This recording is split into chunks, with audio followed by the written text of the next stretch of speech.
Attention shoppers, don't be that person. These 12 supermarket no-nos will have you saying bag it, tag it, and move to the back of the line.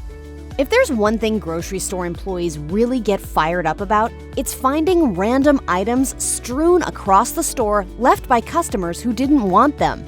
This goes beyond finding pasta in the cereal section or toilet paper by the paper towels. Stories on Reddit abound of finding raw chicken in the cookie aisle and melting ice pops on a cardboard display case. This is a massive waste of food. Not only is the perishable item lost, but so are the products next to it if contamination is a concern. No one wants raw chicken juice leaking onto a box of cookies or snacks that are sitting in a puddle of sticky melted ice pop. One Redditor has, quote, bonus hate for people who hide perishables in non-refrigerated sections. Even if the item isn't perishable, employees have to spend time walking it back to its proper place. Employees understand that shoppers may be injured, disabled, or in another situation that makes returning items more difficult, but not everybody. Please, if you don't want something, don't leave it wherever. Put it back where it belongs, ask an employee if they can put it away, or give it to the cashier at the checkout. Juicy grapes, crunchy radishes, chocolate-covered peanuts? The allure of bite-sized foods is strong when you're hungry. Besides, they're small. The store won't miss them. Wrong.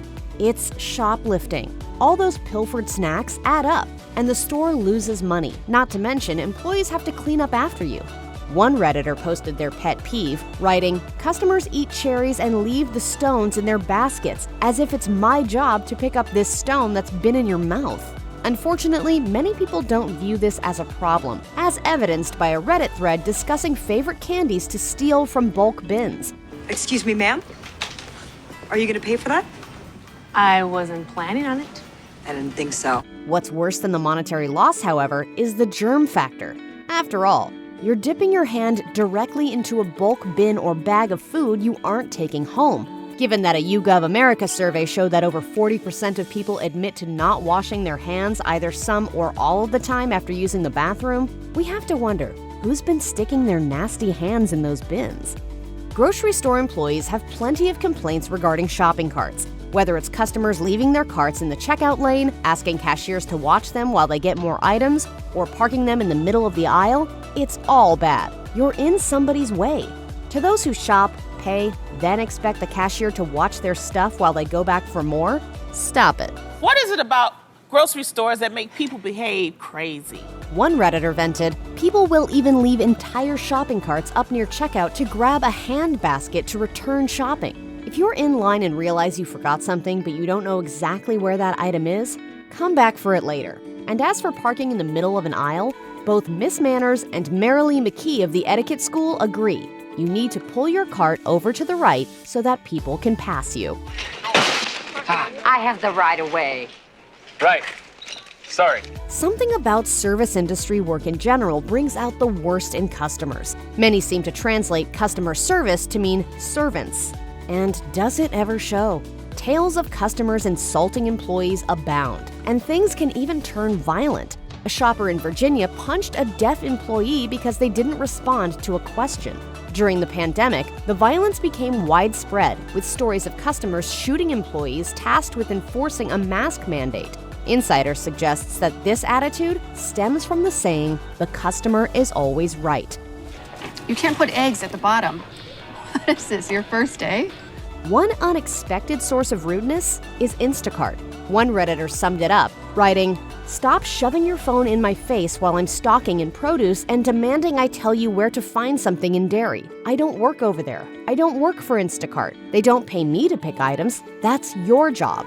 Another employee posted that they got so tired of the rude behavior that they switched shifts. Some Instacart shoppers pushed back, claiming their rudeness was in response to rude employee behavior, while another wrote that every store has at least one grouch.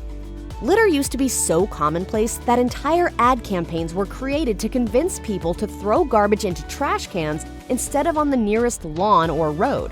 Campaigns like Don't Mess with Texas had generally good results, and in many places, you can now report litter bugs and have them fined. But progress seems to have missed the grocery store parking lot, where litter abounds. One Redditor vented about all the trash they had to clean out of grocery carts and parking lots, including coffee cups, fast food bags full of trash, glass liquor bottles and cans, used diapers. Yes, for real. Banana peels, apple cores, dirty used Kleenex, old dirty clothes, and large bags of household trash. The problem got worse with the pandemic when grocery store parking lots were covered with discarded gloves and masks. Employees were tasked with cleaning it all up.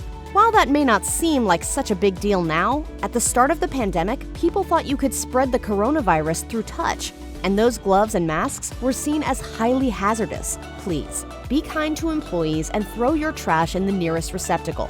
And if you can't find one, take it home.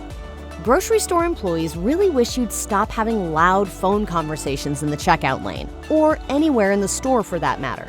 If you're shopping for a relative with a bad phone connection who can't text, sure, you may have to speak up to find out which loaf of bread they want. But no one needs to hear about the jerk in the school drop-off line this morning or how much you loved that acai bowl you had for breakfast.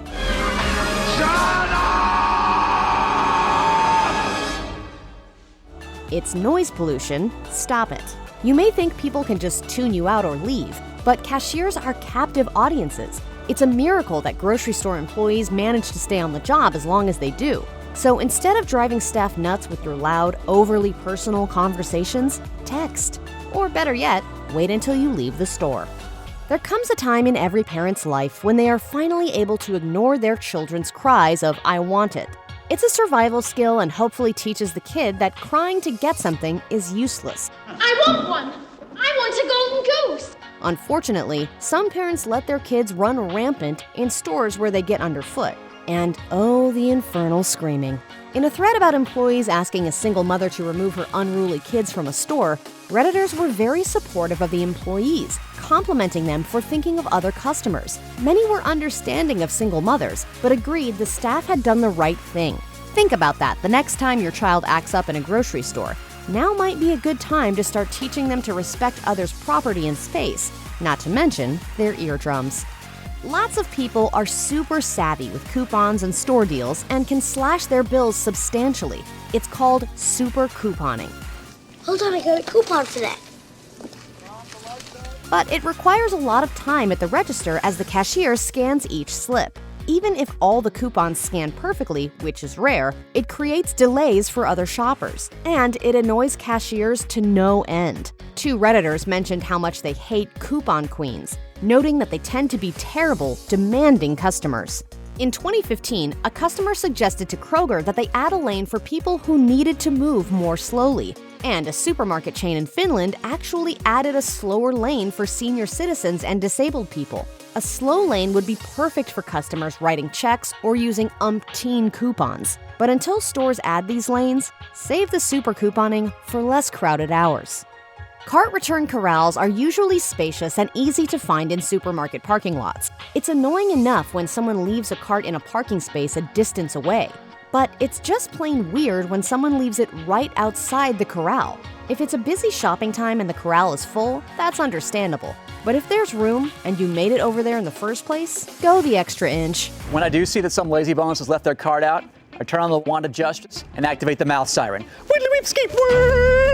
Sure, people sometimes have good reasons for not returning carts. Maybe they don't want to leave their children unattended, or a disability makes it difficult. But leaving the carts in the corrals when you can is the right thing to do. It makes it easier for an employee to move the entire bunch at once, and it's just good manners. The express checkout lines are meant for people who only have a few items. These lines are supposed to move faster and help customers get out of the store quickly. Filtering out customers with fewer items also helps reduce the wait time at regular registers. However, since the express lines seem to move faster, lots of shoppers try to sneak in with extra items. Hey, you mind if I get ahead of you? I'm in a wicked rush. Is that okay? Oh, yeah, sure. Go ahead. You're a doll. Hey, kids! Over here! Now!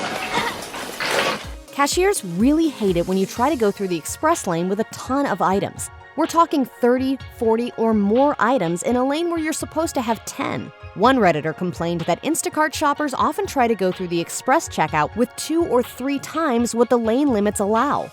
Instacart or not, please, don't go into the express lane and slow everyone down by ringing up a full cart. That goes even if the lane is empty. As one Redditor pointed out, when someone brought 48 items to their express lane, 7 other people lined up behind them in the time it took to ring the groceries through. No, it's not free. Whenever something won't ring up at the cash register, there's at least one customer who will proclaim that the item must be free, as they chuckle at their own cleverness. Please stop doing that. The store employees have heard your joke before. The item's not free, and you're not making anyone any happier. Once again, cashiers are stuck listening to your bad jokes and annoying comments. Don't make their day worse. Frank, I need a price check. And in case you're wondering, when items don't ring up via the register scanner, it's because it can't read the barcode. Either the code is in a hard-to-scan area, it's folded up, or it's too small to effectively read. In rare cases, the item isn't in the register's database, but regardless, the cashier has to enter it manually. Maybe help them, instead of lobbing a tired, old joke their way. There are annoying things customers do, and then there are those things that are utterly disgusting. Possibly the worst is handing over money that you've kept tucked away next to your skin. Cashiers note this as a major pet peeve, with many Redditors complaining about customers who pulled damp money out of their underwear or sweaty biking shorts. It's gotten so bad in some areas, especially in summer, that various stores across the country have had to officially ban the use of wet cash. They should just wear gloves. Yeah, because how would they know where the money come from? Even without an official ban in place, some stores allow cashiers to simply refuse the sweaty bills. One Redditor facing a repeat offender admitted, "I ended up putting up a sign saying, 'We reserve the right to refuse money extracted from underwear.'" Yes, holding cash securely can be difficult if you don't have pockets and don't want to carry an extra bag or purse, but that's no excuse for making people at the grocery store handle your body fluid doused money. It not only feels gross, but it could also transfer bacteria or fungi to the cashier's hands. If you think going through the self-checkout lane will solve the problem, it won't. First of all, the machines routinely reject old, faded bills that sensors can't identify, so sweaty cash may not make it through. Second, employees have to collect the cash after the day is done. Using self-checkout only delays the disgust. So instead of storing your grocery cash in dank places, be a good person and get a crossbody bag or clothes with pockets.